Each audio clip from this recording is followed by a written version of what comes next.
ఏం చూసి బాలకృష్ణకి అంత పొగరంటారు, నన్ను చూసుకునే నాకు పొదనైన పొగరంటాను. ఎవరు చూసి అంత ధైర్యం అని అంటుంటారు నన్ను చూసి. అప్పుడు నేను అంటాను, బాబు నా ఏదైతే నిజస్వరూపంతో అదే నన్ను ఉసుగొల్పే ఒక విప్లవంగా అడుగడుగునా నేను నడుస్తానని నేను చెప్తూ ఉంటాను. అలాగే నా రీతి ఏంటి, ఇతనికి అన్నీ తెలుసా అంటారు నన్ను చూసిన వాళ్ళందరూ.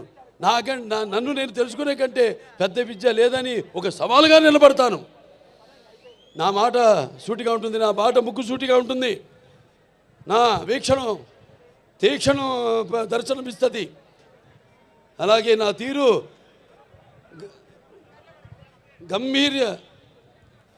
ఒక గాంభీర్య రూపంగా వెలుగుతూ ఉంటుంది. నన్ను మీరందరూ ఒక సినిమా నటుడుగానే కాదు నాకు తెలుసు.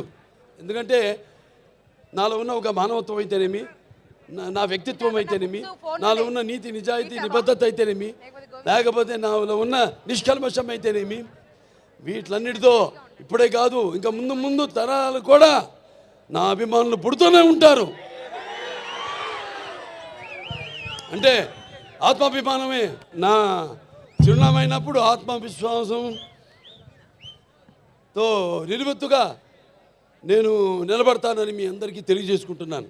అదే మీరు హిందూపురం ప్రజలందరూ కూడా అవే చూపారు. మీరు కూడా ఆదరాభిమానాలు ఏదైతే నేను నాలో ఉన్న కోణాన్ని చెప్పాను, కోణాలన్నీ అలాగే మీరందరూ కూడా ఆ నీతి నిజాయితీ నిబద్ధత, ఆ నిష్కల్మషం, ఆ నా వ్యక్తిత్వాన్ని గౌరవించి ఆదరించి మీరందరూ కూడా మూడోసారి ఒక నటుడైనంత మాత్రాన ఎమ్మెల్యే అవ్వాలని లేదు. వరుసగా ఎంతోమంది వచ్చారు రాజకీయాల్లోకి, ఇవాళ నామరూపాలు లేకుండా పోయారు, అడ్రస్ లేకుండా పోయారు.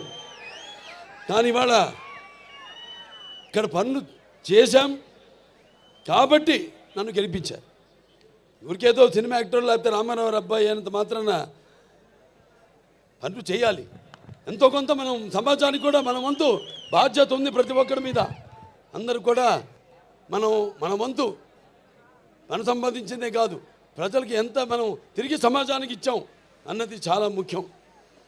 అప్పుడే మనం చరిత్రలో చిరస్థాయిగా నిలిచిపోవడం కోసం కాదు.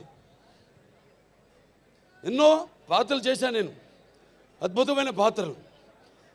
నాన్నగారు కూడా చేయలేని పాత్రలు, చేయాలనుకున్నా చేయలేని పాత్రలు చేశాను. అందులో ముఖ్యంగా గౌతమిపుత్ర శాతకర్ణి సినిమా. ఆ సినిమా నాన్నగారు చేద్దామనుకున్నారు, కొన్ని అనివార్య కారణాల వల్ల చేయలేకపోయారు. ఆ సినిమాను నేను చేయడం తటస్థించింది. మరి ఇవాళ మనం ఉగాది జరుపుకుంటామంటే ఒక కాలమాన పట్టిక మన హిందువులకి మనం ఒక శకాన్ని ఏర్పరిచింది. ఆ శాలివాహన శకం ఆ గౌతమిపుత్ర శాతకర్ణి. అలాగే సారే జహాసే హిచ్చా, అలాగే సారే జహాసే హెచ్చా హిందూ సీతా హమారా, హమ్ బుల్బులే ఇస్కే ఏ గుల్ సీతా హమారా. ఇక్కడ ఒక సర్వమత సౌభ్రాతృత్వానికి, రక్తానికి జాతి లేదు, మాంసానికి మతం లేదు, చర్మానికి కులం లేదు అని చెప్పడానికి ఒక నిదర్శనం, ఒక ఆదర్శం మన హిందూపురం. ఇక్కడ అందరూ ముస్లిం మైనారిటీలు అయితేనేమి, హిందువులు అయితేనేమి, క్రైస్తవులు అయితేనేమి, అందరూ కూడా ఒక కుటుంబ సభ్యులుగా అందరూ కూడా ఇక్కడ సమాజ స్థాపనం చేసి ఇక్కడ అందరూ ఒక మంచి చల్లటి చక్కటి ప్రశాంతమైన వాతావరణంలో మనంతా ఉంటున్నాం. అది మన హిందూపురం ఒక గొప్పతనం. ఇక సినిమాల జోలికి వస్తే, ఈ నా నట జీవితంలో ఎన్నో పాత్రలు చేశాను, మీకు చెప్పాను. దానికి ఎన్నోసార్లు చెప్పాను. నాకున్న జ్ఞాన సంపదలో బ్రాహ్మణుని, ఐశ్వర్యంలో వయస్సుని, మంచిగా మాలని, మంచి ఎదురు తిరిగే మాదిగని, కష్టాన్ని నమ్ముకున్న కమ్మరిని, కొమ్మరిని, కంసాలిని, రజకుడిని, నాయ బ్రాహ్మణుని, కల్లుగీత కార్మికుడిని, కల్మషంలో అయితే యాదవుడిని, ఆపదలో ఆదుకునే వెలమని, వ్యక్తిత్వంలో రాజుని, అమ్మను మరిపించే కమ్మని, పౌరుషంలో రెడ్డినని, ఇలా ప్రతి సినిమాలో ఒక్కొక్క ఏ కథ నచ్చితే చాలు, అందులో హీరోది ఏ వర్గం మన తెలుగు జాతిలో అది కాదు. చరిత్ర సృష్టించాలన్న నేనే, దాన్ని తిరిగి రాయాలన్న నేనే. అదే నా నినాదం, అదే నా సంతకం. ఎన్నో అద్భుతమైన సినిమాలు. అందరూ నేను చాలాసార్లు అన్నా నా రెండో ఇన్నింగ్స్ ఇప్పుడు మొదలైందని. చాలామంది ఏమంటారు పాపం, అంటే అది గ్రహపాటు. నేను వాళ్ళని ఒకళ్ళ పేరు పెట్టి కానీ వేలెత్తి కానీ నేను చెప్పడం లేదు. అది గ్రహపాటు. వాళ్ళు ఉచ్చ స్థాయి నుంచి హీరో నుంచి మళ్ళీ క్యారెక్టర్ ఆర్టిస్టులుగా మారడం అది జరుగుతుంది. 4 హిట్లు ఇచ్చాం.